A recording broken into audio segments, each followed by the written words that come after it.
It was one of those mornings where the air felt almost edible, thick with pine, damp earth, and the faint sweetness of wild honeysuckle curling along the tree line. I rolled down the window of my dusty Ford pickup, taking a lungful and thinking, this is going to be the perfect backdrop for a wedding, Sam. My cousin, my partner in crime since childhood, had decided her big day with Ethan should be rustic, intimate, and unforgettable. She got two of those things right. I pulled up to the campsite clearing, a patch of flat ground surrounded by towering white pines that flickered gold at the tips in the morning light. The sky above was a clean blue dome, not a cloud in sight. The kind of weather that makes you feel invincible. Marcus was already there, leaning against a folding table with a bag of trail mix, his suspenders snapping as he fidgeted. "You're late," he said, mouth full of peanuts. "I'm early." "You're just weirdly on time." I hopped out, my boots crunching on the pine needles. They gave off that sharp, resinous scent every time you stepped. The to-do list Sam had texted me the night before was burned into my brain. Chairs, arch, flowers, cake, sound system. I felt confident, overconfident if we're honest. We began unloading chairs from the trailer, metal folding ones, painted white, but already collecting a coat of yellow pine pollen. My hands felt gritty, sticky with sap from dragging them across the clearing. Marcus hummed the wedding march off key. By noon, we had a semicircle of chairs facing the wooden arch Ethan and I built last week. It looked good rough-hewn timber lashed with twine, smelling of fresh-cut cedar. I wiped sweat off my forehead and felt that quiet pride that only comes from manual labor. Then Carol, the florist, called. "Jake, I'm so sorry. I took the wrong turn after the gas station. My GPS says I'm 20 minutes out." "That's fine," I lied, watching Marcus balance the chair on his chin like a circus act. Plenty of time. The cake was next. It had ridden in my back seat all the way from town, boxed up like a treasure. When I cracked the lid to peek, the rich scent of buttercream and almond extract wafted out. Perfect. I gently set it on a makeshift table under a tree. Everything smelled like pine needles, vanilla icing, and my own nervous sweat. At 2 o'clock, the first guests arrived. Women in flowing dresses, men in rolled-up sleeves and bow ties. They drifted around the clearing with wine coolers and curious looks. Sam and Ethan arrived last.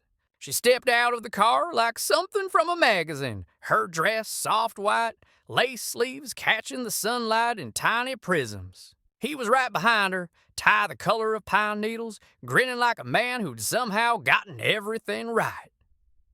"This looks amazing," Sam whispered, squeezing my arm.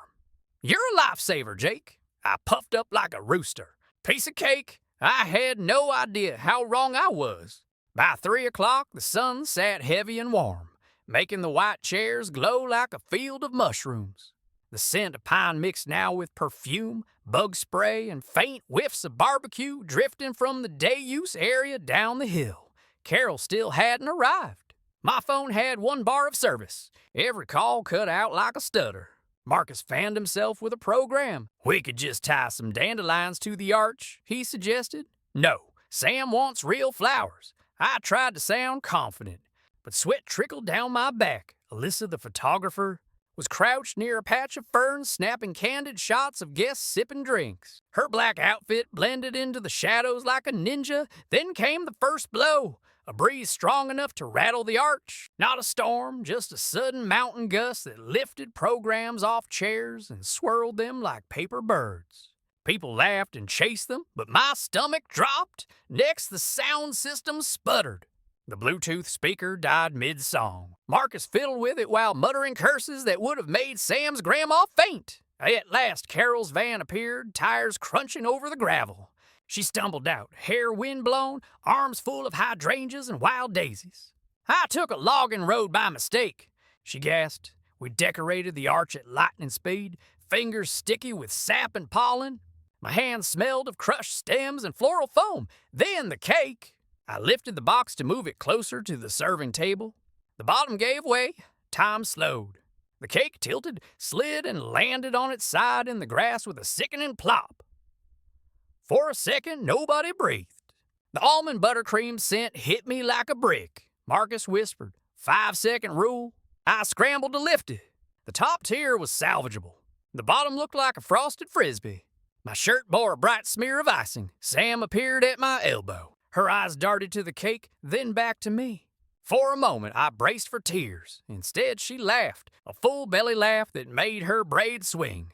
Of course this would happen.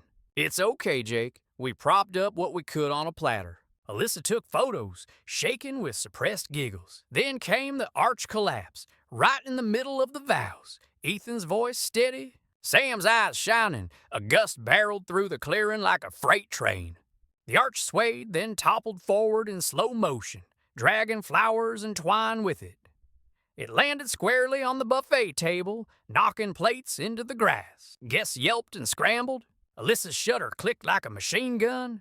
I lunged to lift it, but Marcus beat me there, tripping on a chair leg and falling into the punch bowl. Red liquid splashed across his white shirt like a crime scene. For a heartbeat, the clearing was silent except for bird song and Marcus spitting out fruit punch. Then Sam, bless her, lifted the mic and said, "Well, it's memorable." The guests erupted in laughter and applause.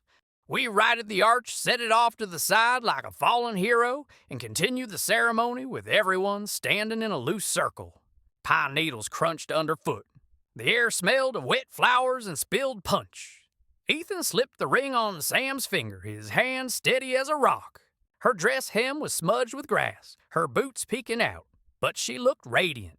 After the I-do's, we cut the cake, or what was left of it, using a camping knife someone pulled from a backpack. The frosting was gritty with pine needles, but still sweet. People licked it off their fingers like kids at a fair. Music came from someone's phone hooked to a portable speaker the size of a soda can.